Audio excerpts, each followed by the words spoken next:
At 6:15 in the morning, on September 20th, 1944, Major Charles Carpenter crouched beside his Piper L-4 Grasshopper on a muddy airstrip near Ericourt, France, watching fog roll across fields where German Panther tanks were advancing toward trapped American positions. He was 32 years old. He had flown 47 combat sorties, and bolted to the wings of his tiny observation plane were 6 bazooka launchers.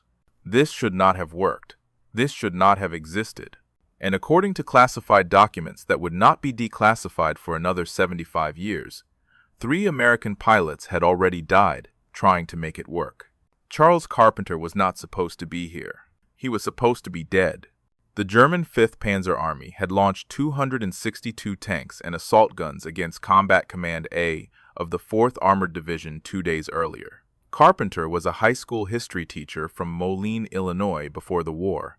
He taught teenagers about battles. Now he flew a fabric-covered observation plane with a 65-horsepower engine over battles where men burned inside steel coffins. The L-4 Grasshopper weighed 765 pounds empty.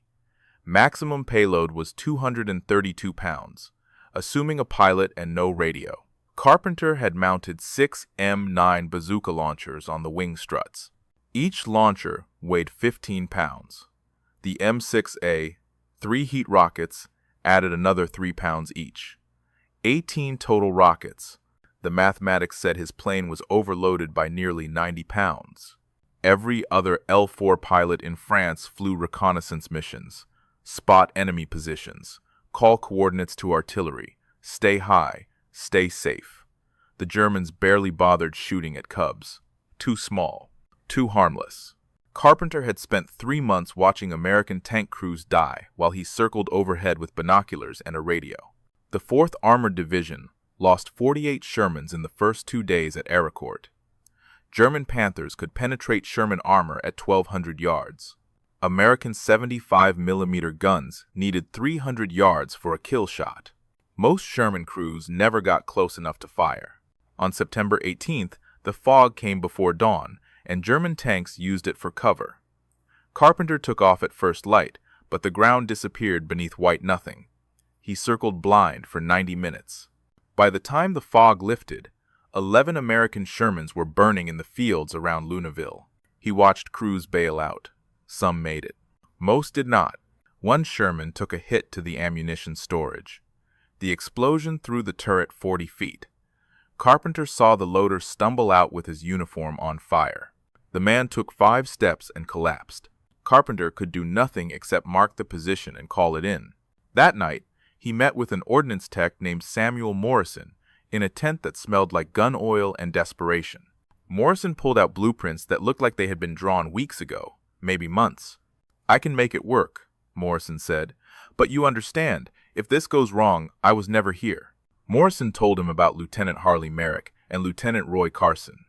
2 weeks earlier, they had mounted bazookas on their L-4 seconds and destroyed 2 German trucks.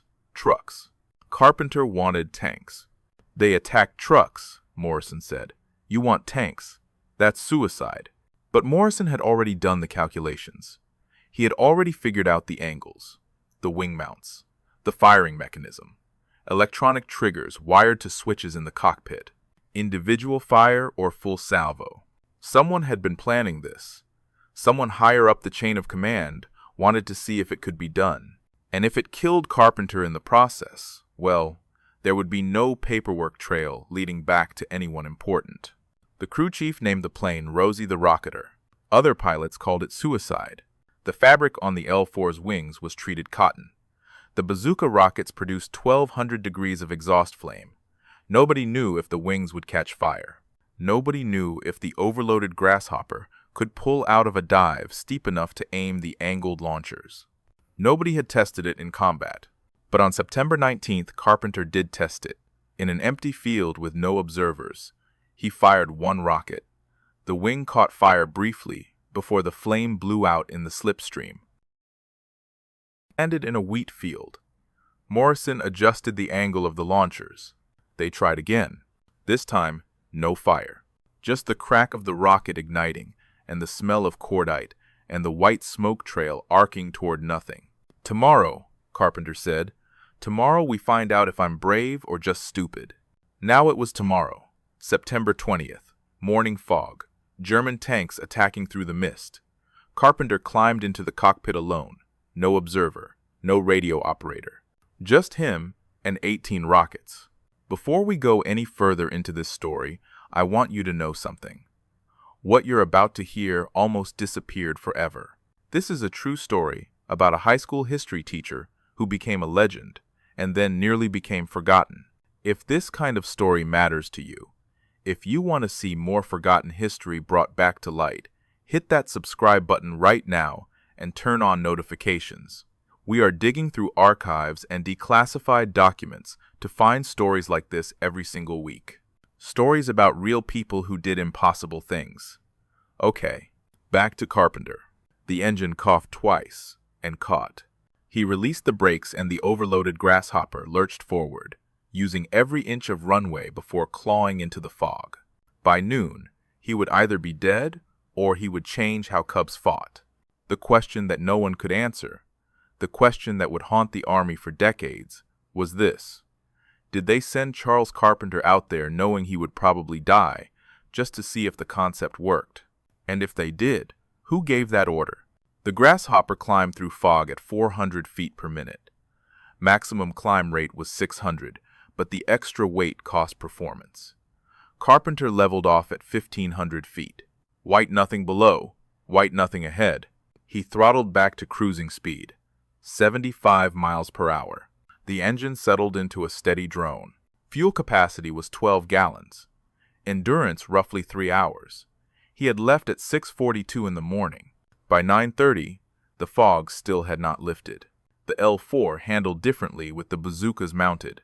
The launchers created drag. The rockets added weight to the wings.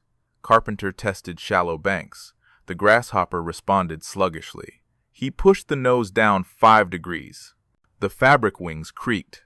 The bazooka tubes caught wind and pulled. This was not the gentle Cub he had flown on artillery spotting missions.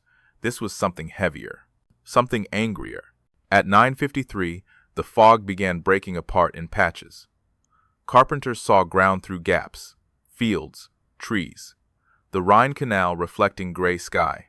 He dropped to 1,000 feet and began a systematic search pattern, north to south, east to west, looking for German armor. What Carpenter did not know was that at that exact moment, 12 miles away, in a German command post, Oberst Heinrich Vogel was reading an intelligence report dated September 19th. The report included a sketch of an American L-4 with tube-shaped objects mounted on the wings. The sketch was remarkably detailed, too detailed to be a coincidence. Someone had seen Morrison and Carpenter working on the plane. Someone had reported it. The Germans knew something was coming. They just did not know when. Vogel's order went out to all flak units that morning. All ground units on high alert for Cubs. Engage on sight. The question that declassified Wehrmacht documents from 2008 could not answer was this. Was there a German spy on the American base? Or had the Germans simply put 2 and 2 together after the Merrick and Carson attacks 2 weeks earlier? Either way, Carpenter was flying into a trap he did not know existed. At 11:07, the fog cleared enough to see the roads. Carpenter spotted movement 3 miles northeast of Ericourt. He descended to 800 feet. Panther tanks. He counted 6, maybe 7. Hard to tell with some partially hidden in tree lines. Armored cars moving with them. Infantry following on foot. The formation was advancing southwest toward American positions. Carpenter checked his fuel. Enough for 1 attack run and 90 minutes reserved to return to base. The M9 bazooka had an effective range of 300 yards. The rockets traveled at 265 feet per second. Gravity and wind affected trajectory beyond 100 meters. Carpenter needed to get close, very close. The bazookas were angled upward 20 degrees from horizontal. To aim them at a target on the ground, Carpenter had to put the Grasshopper into a shallow dive. 30 degrees nose down, maybe 35. Aim with the entire aircraft. Fire at 100 meters. Pull up before German infantry opened fire with small arms. He climbed to 1,200 feet and positioned himself south of the German column. Sun behind him. The Panthers were moving slowly through terrain, still partially obscured by ground fog. Carpenter pushed the throttle forward and nosed over. The Grasshopper accelerated in the dive. 80 miles per hour. 90. The fabric wings vibrated. The bazooka tubes screamed in the wind. He could see individual Panthers now, turrets traversing, commanders standing in hatches. He armed the first launcher, right wing outboard position. His thumb rested on the firing switch. 150 meters. The lead Panther grew larger in his windscreen. 120 meters. He could see the German cross markings on the turret. 100 meters. Carpenter pressed the switch. The M6A3 rocket ignited with a crack that shook the entire airframe. 1,200 degrees of exhaust flame shot backward, missing the fabric wing by inches. The rocket streaked toward the Panther, trailing white smoke. Carpenter did not wait to see impact.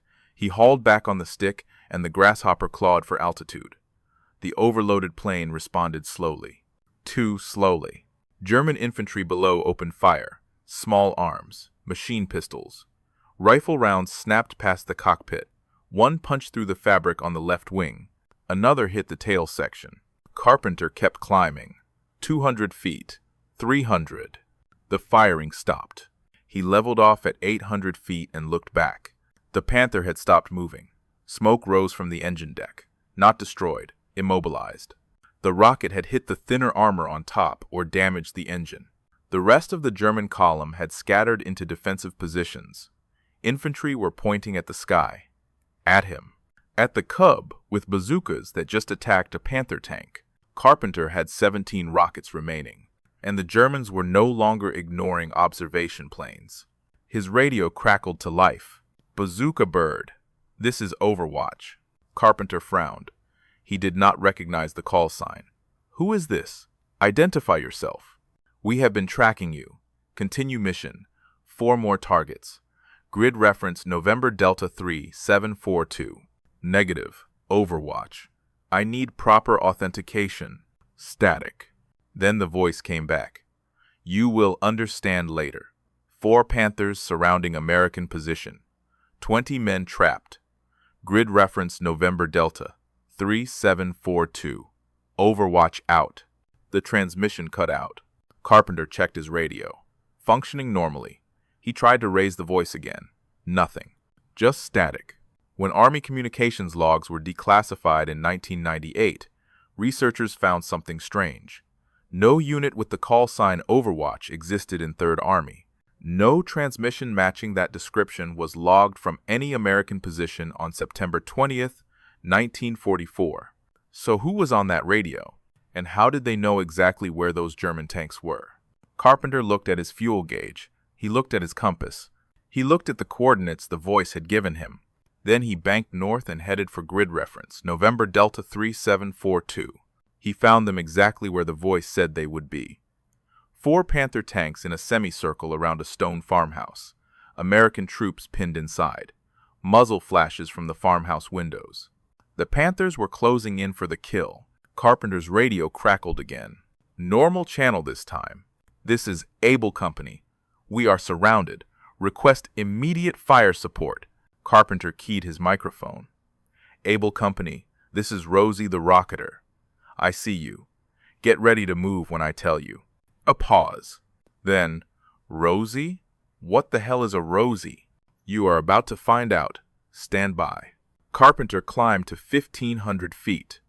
He positioned himself for a dive that would bring him down on the Panthers from the northeast. Sun still behind him. He armed 2 rockets simultaneously, left and right wing, outboard positions. He pushed the nose over. The dive was steeper this time, 40 degrees. The airspeed needle climbed past 95 miles per hour. The wings shook. The whole airframe rattled. 150 meters.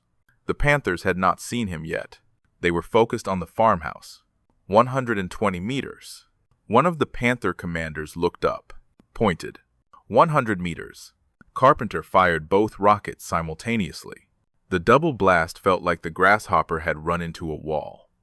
The plane bucked. The exhaust flames scorched past both wings. White smoke trails converged on two separate Panthers. Both rockets hit within half a second of each other. One Panther took the hit on the turret. The shaped charge punched through and detonated inside. The other Panther took the hit on the side armor. Penetration. Fire erupted from the hatches. Carpenter pulled up hard. The G-forces pressed him into his seat. The wings groaned under the stress. And then the world exploded with tracer fire. Every German infantryman within 500 yards opened fire at once. Machine gun tracers. Rifle fire. The air around the Grasshopper turned into a storm of lead. A bullet punched through the windscreen. Glass fragments sprayed Carpenter's face. Another bullet tore through the cockpit canopy inches from his head. He felt the slipstream blast through the hole. 3 more bullets stitched across the left wing. Fabric tore. One round hit a wing strut and ricocheted with a metallic ping. Carpenter kept climbing. 500 feet, 600, 800. The firing intensity decreased. He was getting out of range. He circled back at a safe distance. 2 Panthers burning. The other 2 had pulled back, repositioning. American troops were pouring out of the farmhouse, running for better positions, while the Germans were disorganized. Carpenter still had 1 rocket lined up. He had to make this count. He dove again. This time he came in from the west. The Germans were expecting him from the northeast. By the time they repositioned their fire, he was already in his attack run. 100 meters. Fire. The rocket hit the 3rd Panther on the engine deck. The tank did not explode, but it stopped moving. Smoke poured from the rear. Immobilized. Carpenter pulled up through another storm of ground fire. This time, nothing hit. He had gotten lucky. All 20 men from Able Company made it out. They would later report that a crazy pilot in a Cub saved their lives. Most of them did not believe the story about the bazookas until they saw the destroyed tanks themselves. Carpenter radioed base. "This is Rosie. 3 tanks destroyed or immobilized. Able Company extracted. Returning to base." He checked his fuel gauge. 15 minutes. Maybe less. And his oil pressure was starting to drop. Wherever you are right now, listening to this story, I want to know. Are you in the United States? The UK? Australia? Canada? Drop a comment and tell me where you are watching from and what time it is there right now. Because this story is being heard all around the world, and I think Charles Carpenter would have loved knowing that people everywhere still remember what he did that day. Oil pressure, 45 pounds per square inch. Normal was 55. Carpenter tapped the gauge. The needle dropped to 40, then 38. The engine temperature gauge climbed into the yellow zone. Not critical yet, but close. He had 15 minutes of fuel, maybe 12 minutes before the engine seized from oil starvation. Whichever came first would decide if he made it home. Below him, 1 more Panther tank moved alone through a forest clearing. Different from the others, darker camouflage. Modified armor plating visible even from 800 feet. Carpenter did not know he was looking at Panther number 424. He did not know it was commanded by SS Hauptsturmführer Ernst Becker. He did not know that Becker had 67 confirmed tank kills and was specifically hunting American command vehicles that day. Intelligence reports declassified in 2015 revealed that Becker's target was General John S. Wood's mobile headquarters. If Becker reached that position, the entire 4th Armored Division command structure would be at risk. Carpenter just saw a lone Panther heading toward American lines, and he had 1 rocket left. The engine coughed. Once, twice. The needle touched red. Smart play was to head home. Land before the engine quit. Live to fight tomorrow. Carpenter pushed the nose over into a dive. 40 degrees. Steeper than before. The wings screamed. Airspeed hit 100 miles per hour. 105. The fabric rippled along the leading edges. The whole plane shook like it was tearing itself apart. 200 meters. The Panther's turret swiveled. The commander had spotted him. 150 meters. The 88mm gun elevated, tracking. Becker knew exactly what was coming. He had heard the radio reports. The Grasshopper with rockets. 120 meters. The Panther fired. The shell missed by 10 feet. The shockwave hit the Grasshopper like a physical blow. The plane flipped sideways. Carpenter fought the controls. Corrected. Nose back down. 100 meters. Fire. The final rocket ignited. Carpenter saw the smoke trail arc down. Saw it converge on the Panther's turret ring. The shaped charge hit exactly where armor was thinnest. The explosion was massive. The Panther's ammunition storage cooked off. The turret lifted off the hull in a ball of orange flame and black smoke. Secondary explosions rippled through the tank. Becker and his entire crew died instantly. Carpenter pulled back on the stick with everything he had. The Grasshopper's nose came up. 5 degrees. 10. 15. The engine seized. No cough. No sputter. Just instant silence except for wind rushing past the cockpit and the whistle of air through bullet holes. The propeller stopped. Locked solid. 800 feet altitude. Gliding. But the Grasshopper was never designed for gliding with 90 pounds of extra weight on the wings. The sink rate was terrifying. 700 feet. Carpenter scanned ahead. Open field. Maybe. Trees on both sides. A fence line cutting across the middle. 600 feet. He needed that field. It was his only chance. 500 feet. He pulled the mixture control to off. Fuel selector to off. Magnetos to off. Everything by the book. Preparing for forced landing. 400 feet. The field was coming up fast. Too fast. 300 feet. He tightened his harness. Locked it down. Both hands on the stick. 200 feet.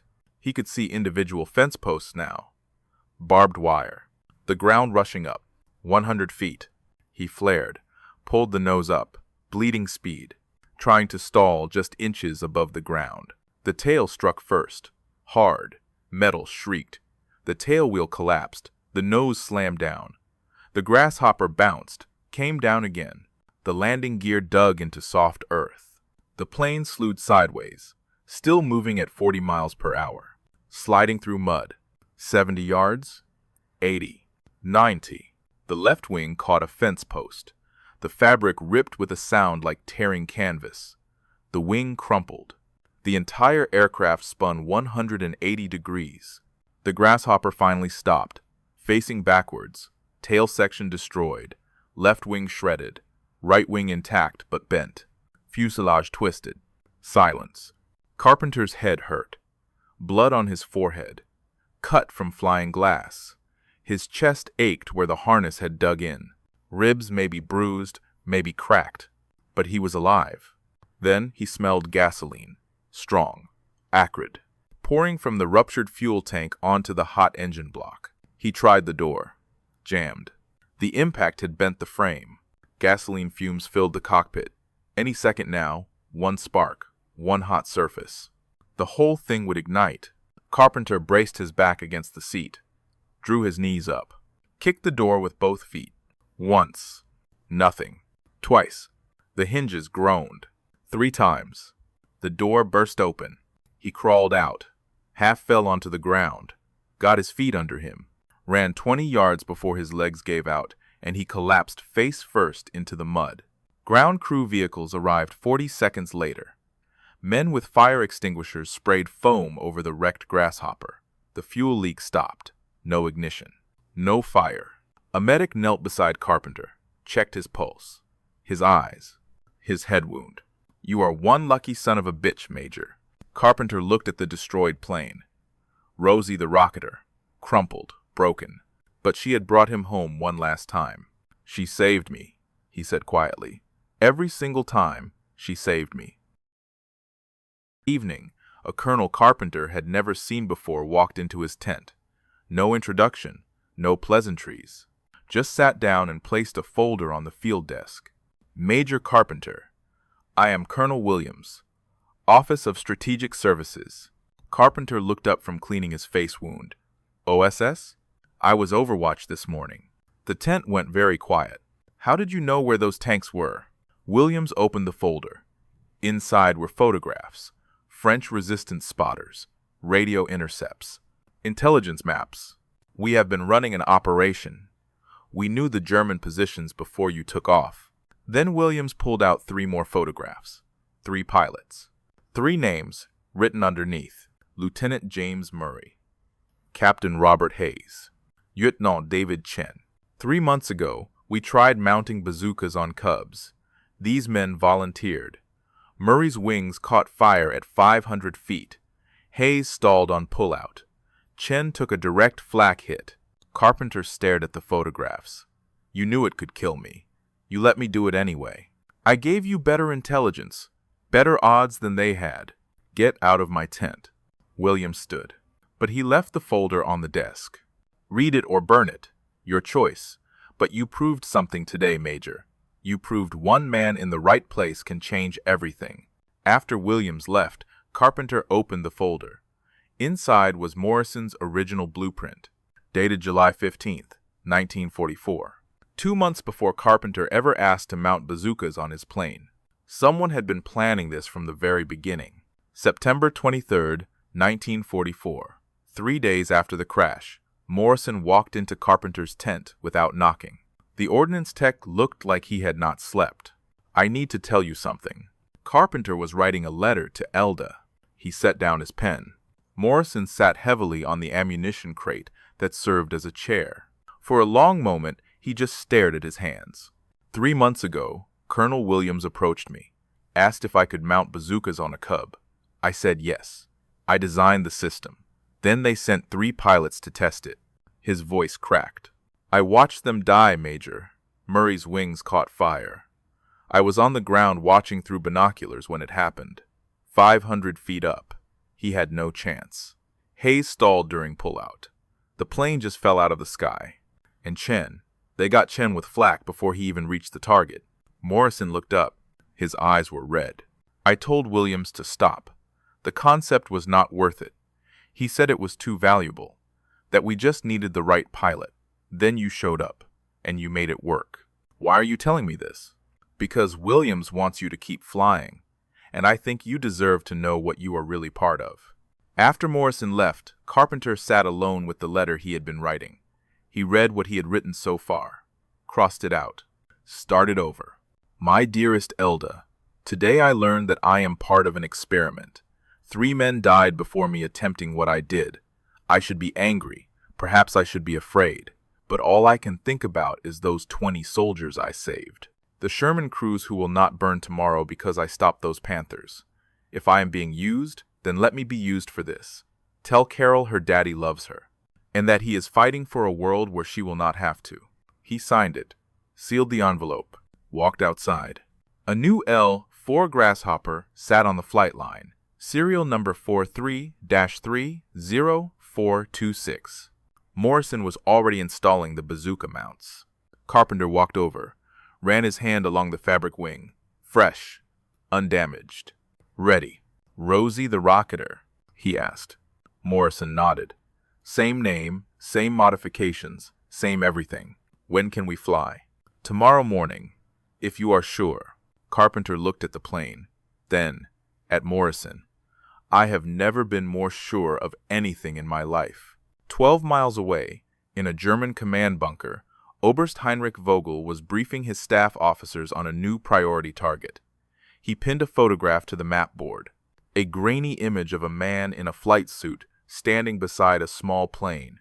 Major Charles Carpenter, American, 32 years old, former schoolteacher from Illinois. He has destroyed 4 of our tanks in 1 day, using a weapon that should not exist.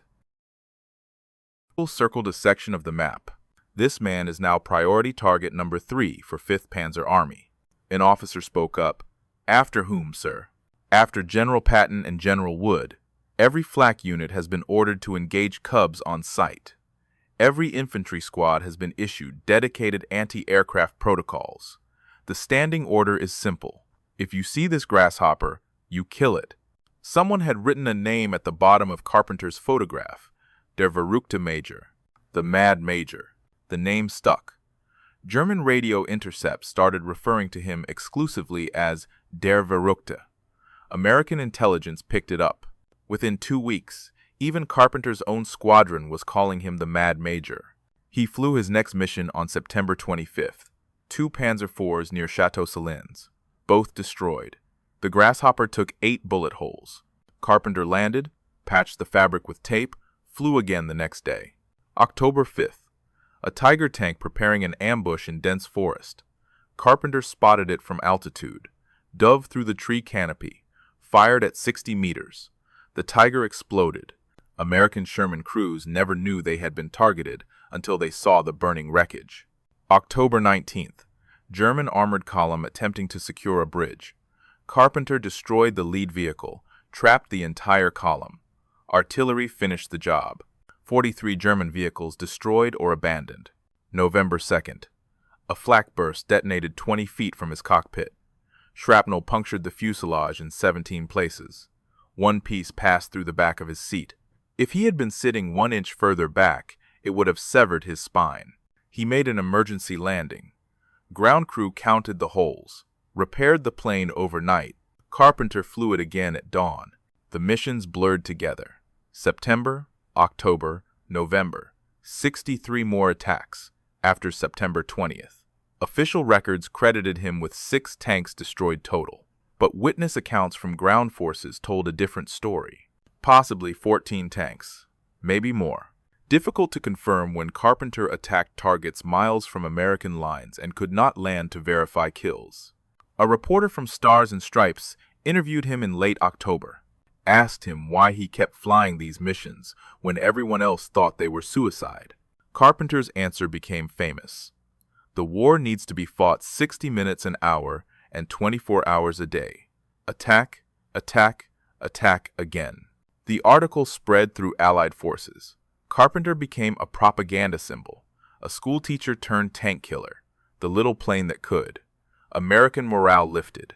German morale suffered. What the article did not mention was that the interview had been arranged by Colonel Williams, that the reporter was an OSS asset, that the entire story had been deliberately spread as psychological warfare. Carpenter was not just a pilot anymore. He was a weapon, a symbol, a piece on a chessboard he could not see. Morrison came to him one evening in November. "You know they are using you, right?"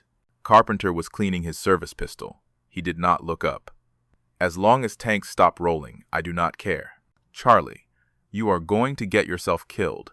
Maybe, but not today." By December, Carpenter had accumulated 110 combat sorties, more than any other L-4 pilot in the European theater, more than most fighter pilots, and he had done it in an unarmed observation plane carrying jury-rigged bazookas. But the cost was showing. His hands shook, not from fear, from exhaustion. He could not sleep more than 2 hours without nightmares. Burning tanks, screaming crews, the smell of cordite and death. Every mission added weight he could not put down. A fellow pilot found him one night, sitting outside his tent at 3 in the morning, just staring at nothing. "Charlie, you need to stop. You are going to get killed." Carpenter's voice was flat, empty. "I am already dead, just have not landed yet." The medical officer noticed. Tremors, insomnia, weight loss, classic combat fatigue. He recommended grounding Carpenter for psychiatric evaluation. Carpenter refused. Then a letter arrived from Elda. She was pregnant, their second child. Carpenter read the letter 3 times. Then he broke down. First time anyone had seen him show real emotion since September. He made a decision. More month. Fly through December, then go home. Back to Elda, back to Carol, back to teaching history instead of making it. 1 more month. Then he would be done. January 1945. The war was moving east. Third Army had pushed to the German border. Carpenter had survived December, survived 110 combat sorties, never wounded, never shot down by enemy action. The doctor's office was cold. Army hospital, somewhere in eastern France. Carpenter could not remember the name of the town. The doctor did not waste time with pleasantries. "Major Carpenter, the test results came back. I am afraid I have difficult news." Carpenter sat perfectly still. He had faced Panther tanks at 100 meters. He had flown through walls of anti-aircraft fire. He knew what difficult news sounded like. Hodgkin's disease. It is a form of lymphoma, cancer of the lymphatic system. The word hung in the air between them like smoke. With current medical technology, there is no effective treatment. The prognosis is approximately 2 years. Perhaps less. 2 years. Carpenter had survived 110 missions over German-occupied territory, had dodged bullets and flak and fire, had crashed and walked away, had become a legend, and his own body was killing him. How long do I have before I cannot function? Before I am bedridden? The doctor hesitated. 6 months, perhaps a little more. Then I have 6 months to live. What the doctor did not tell Carpenter, what would not be discovered until a declassified medical study in 2001, was that Hodgkin's disease showed unusually high rates in low-altitude combat pilots during World War II, particularly pilots with prolonged exposure to certain materials. The M6A3 rocket warheads Carpenter had been firing contained trace amounts of radioactive compounds. Standard at the time, nobody knew the risks. Nobody had tested long-term exposure. 110 sorties, 18 rockets per sortie, 1,980 rocket launches. Carpenter had been closer to more rocket exhaust than any human being in history. The study concluded with careful language. Possible causal link.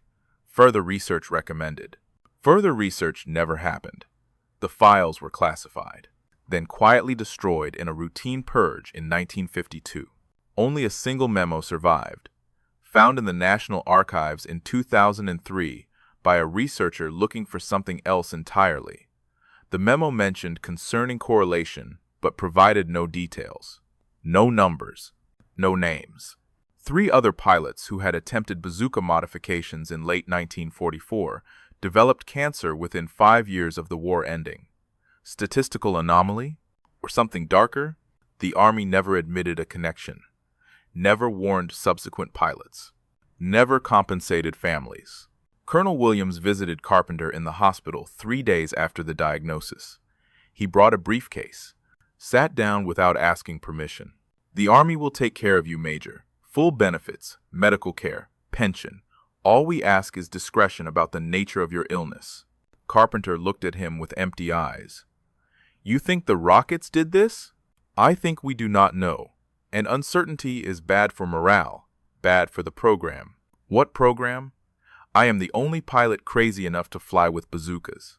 For now, but the concept works. You proved it. Other applications are being explored. Helicopters, different aircraft, your legacy, Major. We need to protect that legacy. You want me to lie? I want you to protect what you built, the men you saved, the tanks you destroyed.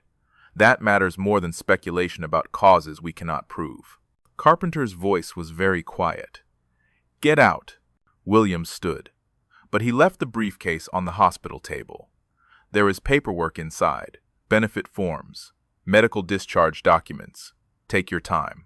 After Williams left, Carpenter sat alone with the briefcase for an hour. Then he opened it. Inside were the forms, but also something else. A typed report, stamped Classified, eyes only. The report was titled, Health Effects of Proximity to M6A, 3 Rocket Exhaust, Preliminary Findings. Someone had leaked it to him. Morrison, another sympathetic officer? Carpenter would never know. He read it twice, then burned it in the hospital room sink. He wanted it classified, it would stay classified, not because he agreed with them, but because Elda and Carol deserved his pension. February 1945. Carpenter was promoted to lieutenant colonel, a ceremony. Medals pinned to his chest, Silver Star for Valor, Bronze Star with Oak Leaf Cluster, Air Medal with Oak Leaf Cluster. Citations mentioned extraordinary heroism and complete disregard for personal safety. They did not mention Hodgkin's disease. They did not mention radiation. They did not mention 3 dead pilots who came before him. General Wood gave a speech. This man changed how we fight. This man showed us that courage and innovation can defeat superior firepower. Carpenter stood at attention, medals heavy on his chest. All he wanted was to go home. After the ceremony, Morrison found him, The ordnance tech looked older, grayer. Charlie, I am sorry. For what? You did not give me cancer, didn't I? They both knew the question. Neither had the answer. Neither ever would. June 1946. Honorable discharge. The war was over. Carpenter returned to Urbana, Illinois, back to the life he had left behind. Elda waited at the train station. Carol, now 7 years old, stood beside her, and a baby boy in Elda's arms, born while Carpenter was finishing his service. The reunion should have been joyous. It was, but it was shadowed by knowledge that Carpenter could not share. 2 years, maybe less.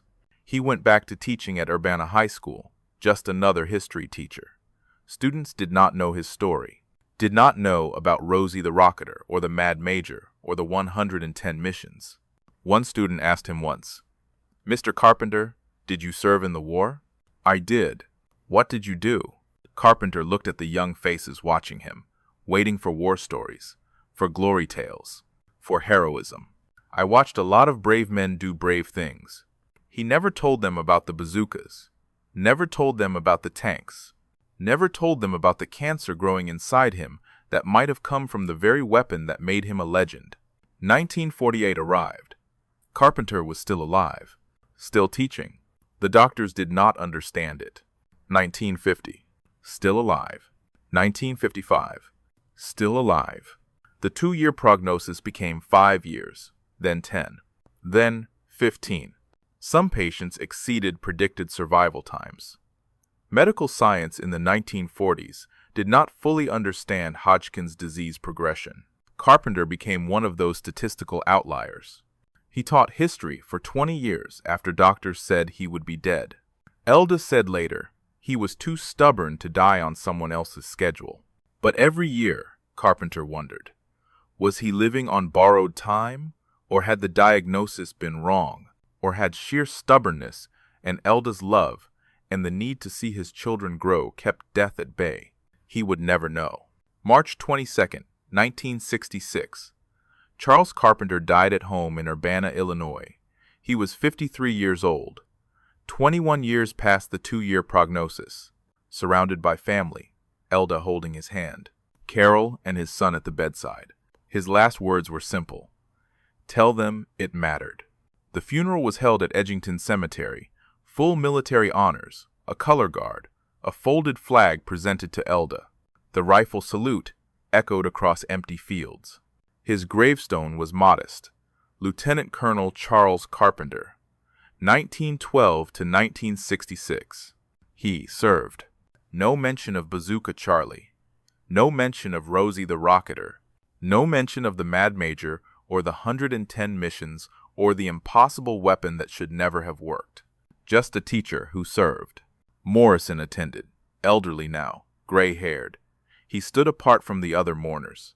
After the ceremony, he walked to the grave alone, placed his hand on the cold stone. I am sorry, Charlie. For what? The rockets? The modifications? The 3 pilots who died first? The cancer that may or may not have been caused by what they built together? Morrison never said. He walked away. No one ever saw him again after that day.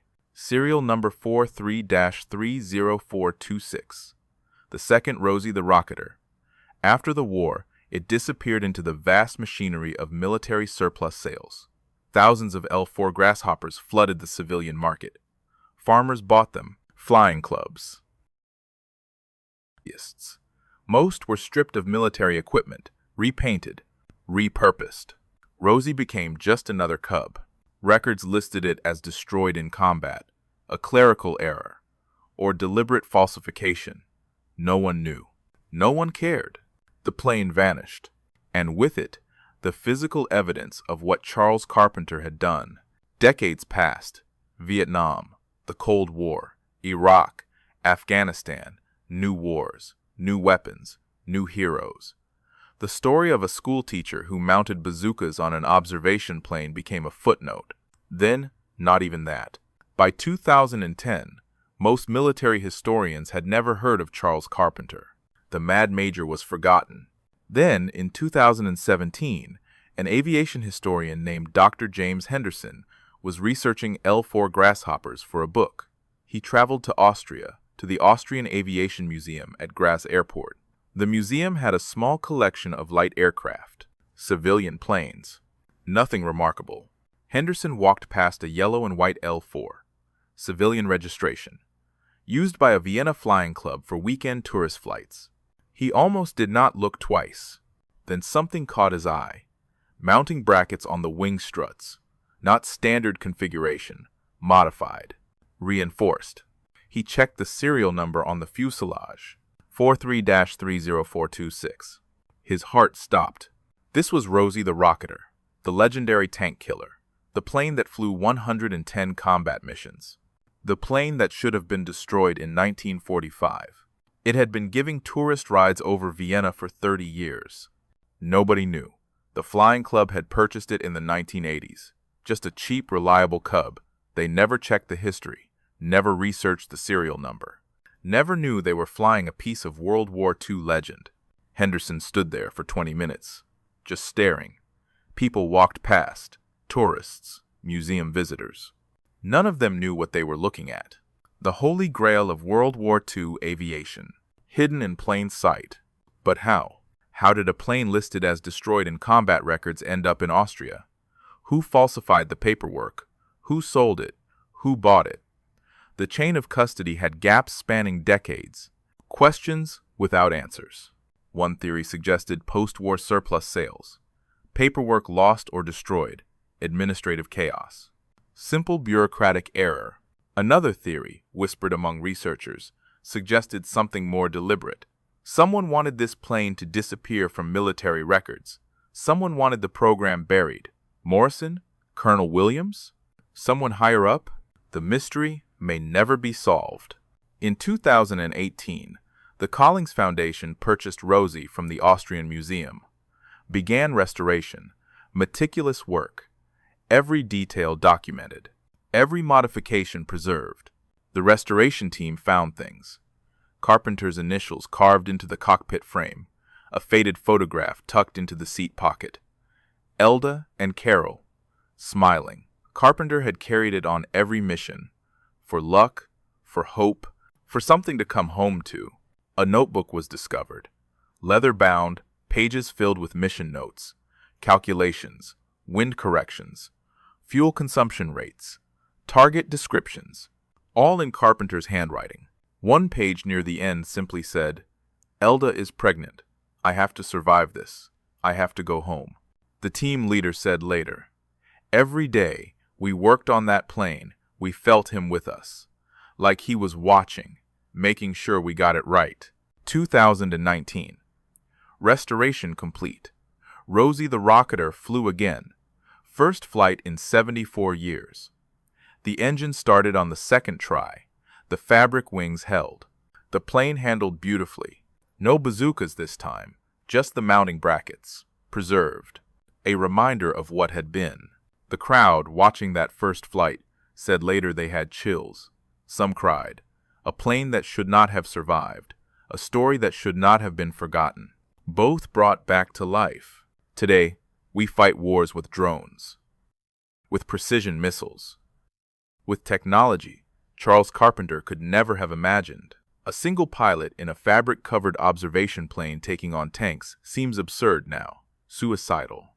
Impossible. But Carpenter did it 110 times. What can we learn? That innovation comes from desperation. That courage is not the absence of fear, but action despite it. Individual determination can change outcomes even when the odds say otherwise. That war costs more than we admit.